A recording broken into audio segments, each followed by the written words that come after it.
آپ کہیں جا رہے ہو باجی؟ ڈالی اس سے پوچھ رہا تھا۔ حیا نے چونک کر اسے دیکھا۔ آپ فون پر بول رہی تھی نا؟ اس نے وضاحت کی۔ ہاں، میں یورپ جا رہی ہوں۔ وہ جہاں امریکہ ہے، انگریزی فلموں والا؟ وہ رونا بھول کر خوشی سے چہکا۔ شاید وہ واقعی ایک عام خواجہ سرا ہی تھا، یا پھر کوئی بہت بڑا مکار اداکار۔ ہاں وہی، اس نے تردید کی۔ ادھر کون رہتا ہے آپ کا؟ میرا شوہر رہتا ہے وہاں۔ میرا شوہر رہتا ہے وہاں۔ وہ اب سامنے روشن دکانوں کی قطار کو دیکھ رہی تھی۔ کیسا ہے جی آپ کا شوہر؟ میں نہیں جانتی ڈالی، اگر میں جانتی ہوتی تو ادھر نہ بیٹھی ہوتی۔ اس کی پلکیں بھیگ گئیں۔ تم دعا کرو ڈالی مجھے مل جائے۔ وہ آنکھوں کی نمی چھپاتے ہوئے اٹھ کھڑی ہوئی۔ ڈالی نے سر اٹھا کر دیکھا۔ وہ انگلی کی نوک سے آنکھوں کے کنارے صاف کرتی ہوئی سڑک کی طرف جا رہی تھی۔ ڈالی کی آنکھوں میں بے پناہ اداسی اتر آئی تھی۔ خدا کرے وہ تمہیں کبھی نہ ملے حیا سلیمان۔ خدا کرے تم اس سے مایوس ہو کر جلدی واپس آ جاؤ، اور خدا کرے تم ادھر جا ہی نہ سکو۔ وہ تیز تیز قدم اٹھاتی آگے بڑھ رہی تھی جب اس نے ڈالی کو یہ کہتے سنا، مگر نہیں، وہ ڈالی کی آواز نہیں تھی، وہ کسی مرد کی آواز تھی، بھرپور، خوبصورت اور اداس، ایسی آواز جو اس نے پہلے کبھی نہیں سنی تھی۔ وہ میجر احمد کی آواز سے زیادہ خوبصورت تھی، اور اس میں جہان سکندر کی اجنبی آواز جیسی بے رخی بھی نہ تھی۔ اس کے قدم وہیں رک گئے۔ تیزی سے اس نے گردن موڑی۔ دور اندھیرے میں چبوترا خالی تھا، وہاں دور دور تک کسی کا نام و نشان بھی نہیں تھا۔ زندگی میں پہلی بار اس کے اندر ڈالی سے دوبارہ ملنے کی خواہش نے جنم لیا تھا۔ اسے جاننا تھا کہ ڈالی کون ہے، کیا ہے، کیوں ہے۔ اس رات وہ مشکل 2-3 گھنٹے ہی سو سکی تھی۔ پھر فجر کی اذان سے پہلے ہی تیار ہو کر وہ ختیجہ سے ملنے اس کے پاس پہنچ گئی۔ ختیجہ کی بار بار کال بھی آ رہی تھی۔ شکر ہے آپ آ گئیں۔ ختیجہ اسے باہر ہی مل گئی۔ اس کی اینک کے پیچھے چھپی آنکھیں فکر مند لگ رہی تھیں۔ حیا سادہ شلوار اور سیاہ جیکٹ میں ملبوس تھی۔ لمبے کھلے بال کانوں کے پیچھے اڑسے ہوئے وہ ختیجہ تک آئی۔ اب کدھر جانا ہے؟ اندر، یہ شٹل لے لیتے ہیں، یہ ٹرکش ایمبیسی تک ہمیں پہنچا دے گی۔ تب بھی ایک عمر رسیدہ صاحب اور خاتون تیزی سے شٹل کی طرف بڑھتی دکھائی دی۔ میری چھٹی حس کہہ رہی ہے کہ یہ انکل اور آنٹی بھی ٹرکش ایمبیسی جا رہی ہیں۔ حیا جلدی کریں، ہمیں پہلے 15 میں سے ہونا ہے۔ وہ حیا کا ہاتھ پکڑ کر جلدی سے آگے بڑھی، پھر خیال آنے پر پوچھ لیا، اندر آئی ڈی کارڈ سے انٹری ہوگی، آپ آئی ڈی کارڈ اور پاسپورٹ لائی ہیں؟ اور حیا کا دماغ پھک سے اڑ گیا۔ وہ رات اتنی ڈسٹرب تھی کہ بھول ہی گئی۔ پاسپورٹ تو مجھے آج ملنا تھا، وہ تو ابھی بنا ہی نہیں۔ ختیجہ منہ کھولے ہکا بکا اسے دیکھ رہی تھی۔ Khatija, I'm really sorry, میرے پاس پاسپورٹ نہیں ہے۔ اس کا سر گھومنے لگا تھا۔ وہ اتنی بڑی غلطی کیسے کر سکتی تھی؟ آپ کے پاس پاسپورٹ نہیں ہے تو آپ خود کیوں آئی ہیں؟ ہاں، آپ کی وجہ سے میری اسکالرشپ بھی رہ جائے گی، اتنا احساس تو ہے نا آپ کو۔ وہ پھٹ پڑی تھی، اور حیا جو اتنی مغرور اور خود پسند لڑکی تھی، جس کی شخصیت اسے لباس تک ہر شے پرفیکٹ ہوتی تھی اور جس کی مثالیں اس کی کلاس فیلوز دیا کرتی تھیں، وہ ایک دم رو پڑی۔ آئی ایم سوری ختیجہ، میرے کچھ پرابلمز تھے، میری لائف بہت ڈسٹرب ہو گئی ہے۔ وہ جلدی سے بے اختیار امڑ آنے والے آنسو صاف کرنے لگی۔ It's okay Khadija, I'm sorry, مگر آپ جائیں، میں کل ٹرائی کر لوں گی۔ ختیجہ کچھ لمحے خاموش کھڑی رہی، پھر آہستہ سے بولی، لائیں اپنا آئی ڈی کارڈ مجھے دیں۔ جی؟ اپنا آئی ڈی کارڈ مجھے دیں، اور آپ واپس جا کر پاسپورٹ آفس سے پاسپورٹ اٹھا لائیں۔ امید ہے آئی ڈی کارڈ سے انٹری ہو جائے گی اور ہماری باری آنے تک آپ واپس پہنچ جائیں گی۔ مگر پاسپورٹ آفس تو پنڈی میں ہے، اور مجھے تو جاتے ہوئے بھی 1 گھنٹہ لگ جائے گا، اور پاسپورٹ آفس تو کھلتا بھی 9 بجے ہے، جب تک ایمبیسی 7 بجے کھل جائے گی۔ اس نے فکر مندی سے کلائی پہ بندھی ہوئی گھڑی کو دیکھتے ہوئے کہا، یہ ناممکن ہے، میں کبھی بھی اتنی جلدی واپس نہیں پہنچ پاؤں گی کہ پہلے 15 لوگوں میں شامل ہو سکوں۔ حیا، میں نے زندگی میں ایک بات سیکھی ہے کہ انسان کو کوئی چیز نہیں ہرا سکتی جب تک وہ خود نہ ہار مان لے۔ آپ ابھی سے ہار مان لینا چاہتی ہیں؟ لائے ID کارڈ دیں، مجھے آنٹی انکل سے پہلے پہنچنا ہے۔ وہ اس کے ہاتھ سے کارڈ جھپٹ کر کرسٹل کی طرف دوڑتی ہوئی چلی گئی۔ اس نے آنکھوں کے کنارے صاف کرتے ہوئے گھڑی کو دیکھا۔ کیا اس کا ویزا لگ جائے گا یا ڈالی کی بددعا پوری ہو جائے گی کہ وہ کبھی ترکی نہیں جا سکے گی، اسے کبھی جہان سکندر نہیں مل سکے گا؟ مگر ختیجہ نے کہا تھا انسان کو کوئی چیز نہیں ہرا سکتی جب تک کہ وہ خود نہ ہار مان لے۔ اس نے سوچا وہ اتنی آسانی سے ہار نہیں مانے گی۔ بے دردی سے آنکھیں رگڑ کر وہ گاڑی کی طرف لپکی تھی۔ بہت رش ڈرائیونگ کر کے وہ پنڈی آئی تھی۔ تقریباً 1 گھنٹہ اس کو بند پاسپورٹ آفس کے باہر بیٹھنا پڑا۔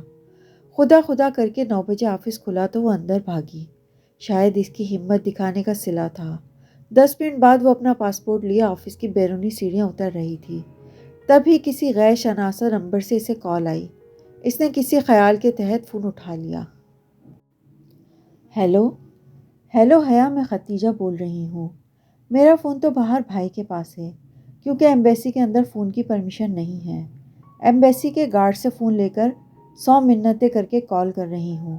وہ ایک ہی سانس میں تیز تیز بولے گئی۔ آپ کدھر ہیں؟ بس مجھے پاسپورٹ مل گیا ہے، میں آ رہی ہوں۔ میری انٹری ہوئی؟ اس نے گاڑی میں بیٹھ کر چابی لگاتے ہوئے پوچھا۔ شکر ہے میں نے تیز بھاگ کر اس انکل آنٹی کو کراس کر لیا۔ میں 14 نمبر پر تھی اور آپ کی بھی انٹری کرا دی ہے اور آپ کا بھی 15واں نمبر ہے۔ ختیجہ نے اسے انفارمیشن دی۔ اوہ شکر، لیکن انہوں نے ان انکل آنٹی کو روک رکھا ہے کہ اگر آپ نہ آئیں تو ان کا انٹرویو ہو جائے گا، اور وہ آنٹی مسلسل تسبیح پڑھ رہی ہیں۔ حیا آپ جلدی آ جائیں۔ میں آ رہی ہوں، بس ابھی آفس ٹائم ہے نا تو ٹریفک بہت ہیوی ہے۔ بس جلدی سے آ جائیں، یہ بار بار پوچھ رہے ہیں کہ میری دوسری ساتھی کدھر ہے۔ ختیجہ فکر مند تھی۔ بس تھوڑی دیر اور، اس نے گاڑی کی رفتار تیز کر دی۔ ٹریک حسب معمول پھنسا ہوا تھا۔ بے پناہ رش، ہارن کا شور، بند سگنل، پھنسی ہوئی گاڑیاں۔ وہ بار بار فکر مندی سے کلائی پر بندھی گھڑی دیکھتی جا رہی تھی، پھر سست روی سے چلتے ٹریفک کو۔ بمشکل مری روڈ سے نکل پائی تو سکون کا سانس لیا۔ معمول کی چیکنگ کے بعد وہ 11 بجے تک اس اوپن ایئر لاؤنج میں پہنچ پائی جہاں ختیجہ تھی۔ ختیجہ ایک صوفے پر منتظر پریشان سی بیٹھی تھی۔ اسے دیکھتے ہی اٹھ کھڑی ہوئی۔ شکر ہے آپ آ گئیں حیا۔ انہوں نے سب کے انٹرویوز روک رکھے ہیں، پہلے ہمارا ہوگا۔ اچھا، مگر کیوں؟ حیا نے پوچھا، لیکن کیوں کا جواب سننے کا وقت نہیں تھا، کیونکہ انٹرویو کے لیے انہیں بلا لیا گیا تھا۔ وہ خوش شکل سا ترک ڈپلومیٹ ان کے انتظار میں بیٹھا تھا۔ وہ ختیجہ کے آگے چلتی ہوئی سامنے ہوئی اور اپنی فائل شیشے کی کھڑکی کے سوراخ سے اندر کر دی۔ اس کا دل زور زور سے دھڑک رہا تھا۔ اگر اس کا ویزا مسترد ہو گیا تو؟ اس آفیسر نے ان کی فائلیں اٹھائیں، اس سے فارم نکالے اور فائلیں واپس کر کے رکھ دیں۔ اگر اس نے ویزا دینا ہوتا تو اس سے انٹرویو کرتا، کچھ تو پوچھتا، کوئی سوال تو پوچھتا، مگر وہ بس سرسری سا فارم دیکھ رہا تھا۔ تو کیا وہ واقعی اس کا ویزا مسترد کرنے لگا تھا؟ فارم پہ ایک نگاہ دوڑا کر اس نے سر اٹھایا اور سنجیدگی سے ان دونوں کو دیکھا، جو بنا پلک جھپکے سانس روکے اس کو دیکھ رہی تھیں۔ آپ کدھر تھیں؟ میں اتنے دنوں سے آپ کا ویٹ کر رہا تھا۔ اس نے ساتھ ہی میز پر رکھا ایک کاغذ اٹھایا۔ مجھے زبانجی یونیورسٹی سے یہ لسٹ بھجوائی گئی تھی، اس میں آپ کے نام ہیں تاکہ میں آپ کا ویزا لگا دوں۔ خیر، ویزا کل تک اسٹیمپ ہو جائے گا۔ آپ میں سے کوئی ایک کل آ کر دونوں پاسپورٹ پک کر لیں، شام 4 بجے تک، رائٹ؟ رائٹ۔ فرتے جذبات سے اس کی آواز نہیں نکل رہی تھی۔ دل یوں دھڑک رہا تھا جیسے ابھی سینے سے باہر آ جائے گا۔ وہ جیسے ہی اس کے آفس سے نکلی ایک ساتھ ہی رک گئیں اور ایک دوسرے کو دیکھا۔ آئی ایم سوری حیا۔ I am sorry Khatija. Back وقت دونوں کے لبوں سے نکلا تھا اور پھر دونوں ہنستے ہوئے ایک دوسرے کے گلے لگ گئیں۔ بالآخر اسے یقین آ گیا تھا کہ ہاں وہ واقعی ترکی جا رہی ہے، وہ بھی پورے 5 ماہ کے لیے۔ وہ ترکی جہاں وہ رہتا ہے، وہ جو ہمیشہ سے اس کے دل میں اس کے ساتھ رہتا تھا۔ بھائی تو چلے گئے تھے مجھے ڈراپ کر کے، کیا میں آپ کے فون سے ان کو کال کر سکتی ہوں؟ ختیجہ نے پریشانی ظاہر کی تو اس نے مسکراتے ہوئے سر جھٹکا۔ نو پرابلم، میں آپ کو ڈراپ کر دوں گی ختیجہ، آپ مجھے ڈی جے بول سکتی ہیں، ختیجہ نے بولا۔ شیور؟ حیا مسکرا دی۔ اس نے پارکنگ میں کھڑی گاڑی کا لاک کھولا۔ مجھے جنا سپر تک جانا ہے، یوں نہ کریں کہ کچھ شاپنگ کر لیں؟ آپ نے کچھ تو لینا ہوگا ختیجہ۔ اس کی تاکید کے باوجود بھی وہ تکلف ختم نہ کر سکی۔ سویٹرز لینے ہیں، وہاں بہت سردی ہوگی نا؟ پھر وہیں چلتے ہیں۔ جنا سپر پہ دکانوں میں سیل لگی تھی، ان میں سے یہ دونوں ایک دکان میں چلی گئیں۔ شاپ کے اندر وہی مخصوص ماحول تھا، ہیٹر کی گرمی اور باہر کی خنکی کا ملا جلا تاثر، زرد سپاٹ لائٹ سے چمکتی چھت اور ہر طرف شوکیس پر پھیلے ہوئے کڑھائی دار کپڑے۔ وہ کپڑے دیکھتے ہوئے آہستہ آہستہ قدم بڑھا رہی تھی۔ سامنے ورک ٹیبل تھی جس کے پیچھے کھڑا سیلز مین اسے دیکھ کر فوراً متوجہ ہوا تھا۔ جی میم، یہ پنک والا دکھائیں، اس نے سیلز مین سے کہا۔ سیلز مین نے گردن پھیر کر دیکھا اور بولا، میم یہ میں نے سامنے رکھا ہے، یہ سامنے ہی پڑا ہے۔ وہ اس سے چند فٹ بائیں جانب اشارہ کر رہا تھا جہاں پر ایک فیملی کپڑوں کا معائنہ کر رہی تھی۔ او تھینکس۔ وہ چند قدم چل کر بائیں جانب آئی جہاں میز پر وہ خوبصورت کڑھائی والا شرٹ کا فراک پیس پھیلا ہوا تھا۔ حیا کے بالکل بائیں جانب ایک نوجوان سر جھکائے کپڑے کو ہاتھ سے مسل کر چیک کر رہا تھا۔ اس کے ساتھ ایک نفیس معمر سی خاتون اور ایک کم عمر اونچی پونی ٹیل والی لڑکی کھڑی تھی۔ ممی یہ پنک والا لے لیتے ہیں، ثانیہ بھابی کا کمپلیکشن بھی فیئر ہے، ان پر سوٹ کرے گا، کیوں بھائی؟ وہ اب نوجوان کی رائے مانگ رہی تھی۔ حیا نہ چاہتے ہوئے بھی ان کی طرف متوجہ ہوئی۔ اسے بس یہی جلدی تھی کہ کب وہ نوجوان اس کپڑے کو چھوڑے اور وہ اسے دیکھ پائے۔ اس وقت بھی گلابی شرٹ کا کپڑا اس شخص کے ہاتھ میں تھا۔ اس نے اسے ہاتھ میں یوں پکڑا ہوا تھا کہ اس کے ہتھیلی والی طرف اوپر تھی۔ حیا اس کے ہاتھ میں پکڑے کپڑے کو دیکھ رہی تھی۔ دفتن اس کی نگاہ کپڑے سے اس شخص کی کلائی پر گئی۔ وہ بری طرح چونکی۔ اس کی کلائی پر کانٹے کا سرخ گلابی نشان تھا جیسے جلا ہو یا کوئی برتھ مارک۔ وہ اس کے ساتھ ہی کھڑا تھا، گلابی کپڑے کو ہاتھ میں مسل کر چیک کرتا ہوا۔ وہ مکمل طور پر اپنی فیملی کی طرف متوجہ تھا۔ وہ دراز قد تھا، رنگ صاف اور آنکھوں پر فریم لیس گلاسز تھے۔ چہرے پر بہت سنجیدگی چھائی ہوئی تھی۔ جینز اور جیکٹ میں ملبوس وہ اچھا خاصا اسمارٹ نوجوان تھا۔ حیا نے دوبارہ اس کے ہاتھ کو دیکھا جس میں اس نے کپڑا پکڑا ہوا تھا۔ اسی پل اس کی بہن نے وہ کپڑا نرمی سے اپنی جانب کھینچا۔ گلابی ریشم کا کپڑا اس کی ہتھیلی سے پھسل گیا۔ اب اس کی انگلیاں سامنے تھی۔ اس کی انگلیوں کو دیکھ کر بے اختیار شیشے میں آئی وہ انگلیاں یاد آ گئیں۔ بہت احتیاط سے اس نے ادھر ادھر دیکھا۔ ختیجہ قطرے فاصلے پر کھڑی ڈمی کا لباس دیکھ رہی تھی۔ آس پاس کوئی اس کے جاننے والا نہیں تھا۔ وہ یقیناً یہاں تماشا کر سکتی تھی۔ پنکی، اس نے قریب کھڑے نوجوان کی طرف چہرہ کر کے بلند آواز سے پکارا۔ وہ اپنی بہن کی سمت دیکھ رہا تھا۔ اس نے شاید سنا نہیں، البتہ اس کی بہن حیا کو اپنی طرف دیکھتا پا کر کچھ بولتے بولتے رکی تھی۔ پنکی، اس نے ذرا زور سے پکارا۔ کم عمر لڑکی نے ناسمجھی سے اسے دیکھا۔ اس کی والدہ بھی بیٹی کی نگاہ کے تعاقب میں اس کی طرف دیکھنے لگی تھیں۔ ان دونوں کے یوں رخ کر کر حیا کو دیکھنے کی وجہ سے اس نوجوان نے بھی گردن موڑی۔ حیا نے دیکھا اس کا چہرہ جھلسا ہوا تھا۔ جھلسنے کا نشان بہت گہرا نہ تھا، بس اتنا کہ آدھا چہرہ صاف گندمی رنگ کا لگتا تو دوسرا حصہ گہرا سانولا۔ پنکی، ڈالی کہاں ہے؟ وہ سینے پر بازو لپیٹے تیکھے انداز میں بولی، اور کیونکہ اس نوجوان کی آنکھوں میں دیکھ کر بولی تھی اس لیے تو وہ تھوڑا سا الجھ سا گیا۔ سوری، وہ عجیب سے انداز میں بولا۔ میں نے پوچھا ہے ڈالی کہاں ہے؟ کون؟ میں سمجھا نہیں۔ وہ دھیمے مگر الجھے ہوئے لہجے میں بولا۔ اگر آپ کے دماغ پر چوٹ آنے کی وجہ سے آپ کی یادداشت کھو گئی ہے تو میں بے فکر رہیں، میں آپ کو یاد کرائی دیتی ہوں۔ ڈالی آپ کا وہ خواجہ سرا دوست ہے جس کے ساتھ مل کر آپ روز خواجہ سرا بنے سڑک پر بھیک مانگ رہے ہوتے ہیں۔ پنکی نام بتایا تھا آپ نے اپنا مجھے۔ یاد آیا کچھ یا نہیں؟ حیا نے غسیلی آنکھیں بنا کر بولا۔ اس کی پیشانی شکن آلود ہو گئی، آنکھوں میں غصہ در آیا، تاہم وہ ذرا برداشت کر کے بولا، میڈم آپ کو کوئی غلط فہمی ہوئی ہے، میں آپ کو جانتا تک نہیں ہوں، مگر میں آپ کو بہت اچھے سے جانتی ہوں۔ یہ آپ کی انگلیوں پہ نشان میری گاڑی کے شیشے میں پھنسنے کے باعث ہی آئے تھے۔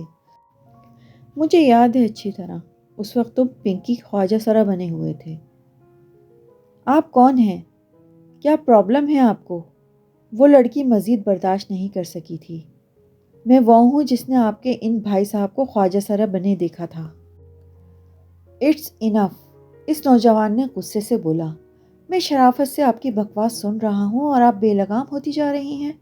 اس سے آگے آپ نے کوئی فضول گوئی کی تو اچھا نہیں ہوگا۔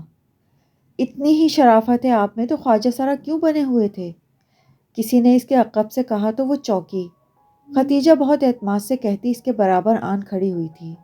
حیا کو ایک دم ہی جیسے ڈھارس سی ملی۔ آپ کا دماغ خراب ہے؟ اپنی بہن کو سمجھائیں، میرے بھائی سے تعارف کا اچھا بہانہ ڈھونڈا ہے۔ لڑکی بھڑک کر بولی۔ شاپ میں بہت سے لوگ سب کچھ چھوڑ کر ان کو دیکھ رہے تھے۔ تعارف مائی فٹ، جواباً حیا بھی اونچی آواز میں بولی۔ آپ کے بھائی کو میں نے خود خواجہ سرا بنے دیکھا ہے۔ میں ابھی 10 اور لوگ لا سکتی ہوں جو اس بات کی گواہی دیں گے۔ عجیب خاتون ہیں آپ، خواہ مخواہ تنگ کیے جا رہی ہیں۔ یہ تعارف کے بہانے کسی اور کے سامنے جا کر بنائیے۔ میڈم، شاپ مینیجر تیزی سے اس کی طرف آیا تھا، پلیز آپ ادھر تماشا نہ کریں، دوسرے کسٹمر ڈسٹرب ہو رہے ہیں۔ آپ، اس نے اس نوجوان کا چہرہ دیکھا تو شناسائی ابھری، حیرت سے بولا، بہت معذرت سر۔ آپ محترمہ، وہ حیا کی طرف مڑا، آپ پلیز شور نہ کریں اور آپ خریداری نہیں کرنی تو جا سکتی ہیں۔ آپ ہوتے کون ہیں مجھے شاپ سے نکالنے والے؟ حیا چیخی تھی۔ احمد بھائی چلیں ہم ہی چلتے ہیں، ان کا تو دماغ خراب ہے۔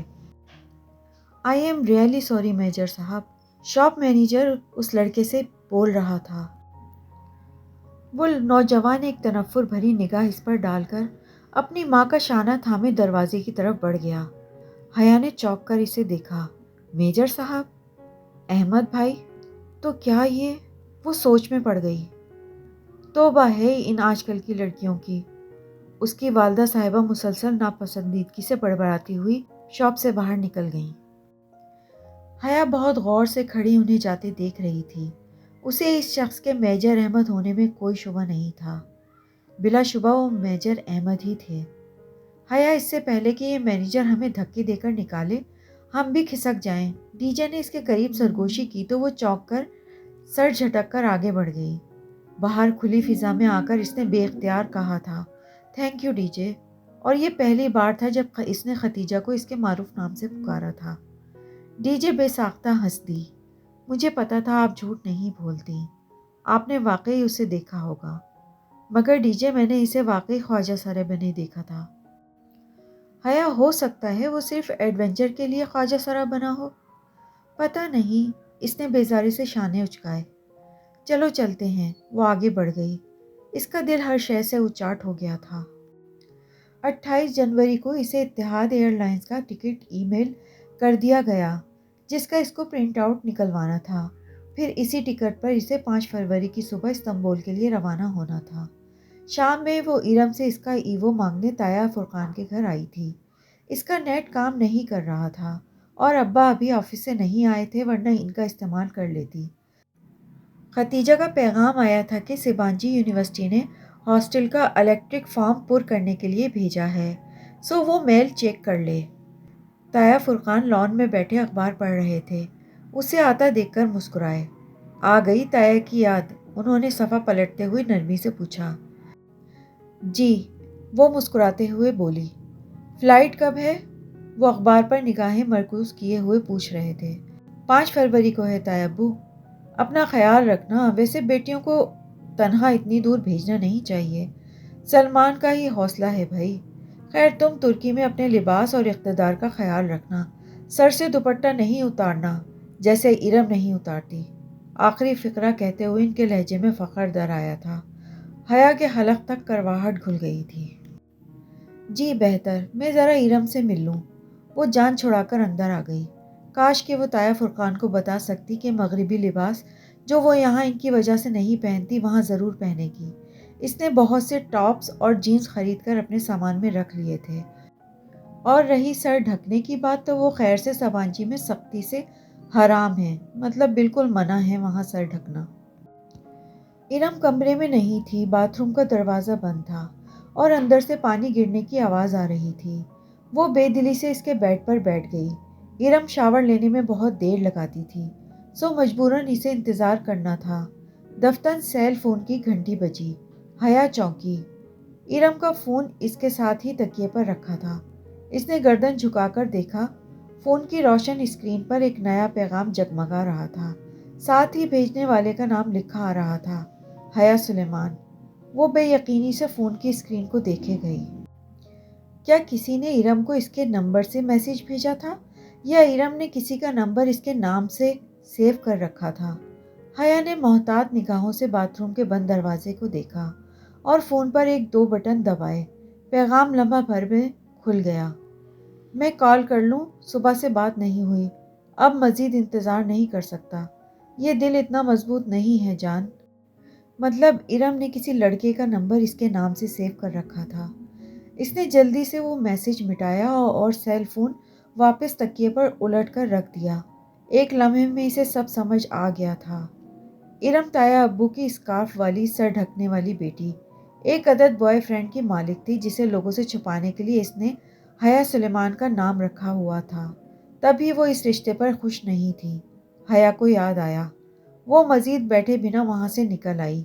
ایوو اس نے تایا فرقان سے مانگ لیا، مگر جاتے جاتے ایک طنزیہ استہزاء بھری مسکراہٹ کے ساتھ ان کو دیکھا تھا۔ کاش وہ ارم کے حجاب کا پول کھول سکتی تو تایا کی شکل دیکھنے والی ہوتی۔ حجاب اوڑھنا یا نقاب کرنا کردار کی پختگی کی علامت نہیں ہوتی، اس نے بے اختیار سوچا تھا، اور تب وہ ایسا ہی سوچتی تھی۔ سبانچی یونیورسٹی نے اسے اس کے ہاسٹل کے متعلق ترجیحات جاننے کے لیے سوال نامہ بھیجا تھا۔ لیپ ٹاپ گود میں رکھے وہ بیڈ پر نیم دراز دلچسپی سے سوال پڑھتی، صرف اپنا موڈ بہتر کرنے کے لیے مذاق میں مضحکہ خیز جواب بھیجنے لگی۔ کیا آپ اپنے کسی ہم وطن اسٹوڈنٹ کے ساتھ کمرہ شیئر کرنا چاہیں گی؟ بالکل بھی نہیں۔ اس کی انگلیاں تیزی سے لیپ ٹاپ کے بٹنوں پر حرکت کر رہی تھیں۔ کیا آپ اسموکنگ کرتی ہیں؟ بالکل کرتی ہوں۔ ڈرنک کرتی ہیں؟ وہ بھی کرتی ہوں۔ آپ کی نیچر کس اس طرح کی ہے؟ ایک اور سوال آیا۔ اس نے لکھا، سخت جھگڑالو اور خونخوار، اور مسکرانے لگی۔ وہ مسکراہٹ دبائے جواب لکھ رہی تھی۔ جب صفحہ ختم ہوا تو اس نے نیکسٹ کو دبایا۔ وہ سوچ رہی تھی کہ اگلے صفحے کے جوابات پر کر کے اس فارم کو کینسل کر دے گی۔ اس فارم کو جمع کرانے کا اس کا قطعاً کوئی ارادہ نہ تھا، مگر جب نیکسٹ دبایا تو اگلے صفحے کی بجائے فارم فل کرنے کا شکریہ، ہم آپ کا روم الاٹ کرتے وقت آپ کی دی گئی ترجیحات کا خیال رکھیں گے، لکھا آیا تو اس کی مسکراہٹ غائب ہو گئی۔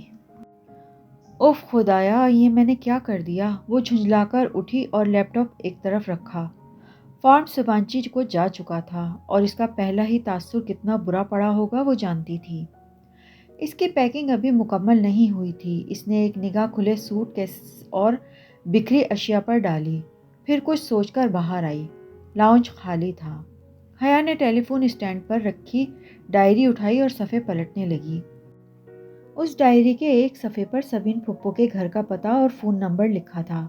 اس نے وہ صفحہ پھاڑ کر تہہ کر کے مٹھی میں دبا لیا۔ ایک دفعہ جہان سکندر اسے مل جائے، پھر وہ ان بیتے ہوئے سالوں کا حساب ضرور لے گی۔ وہ واپس بیڈ پر آ کر بیٹھ گئی اور سامنے لیپ ٹاپ پر کھلے بڑے میل باکس کو دیکھا۔ وہاں اب ایک نئی ای میل کا نشان جگمگا رہا تھا، national response centre for cyber crime.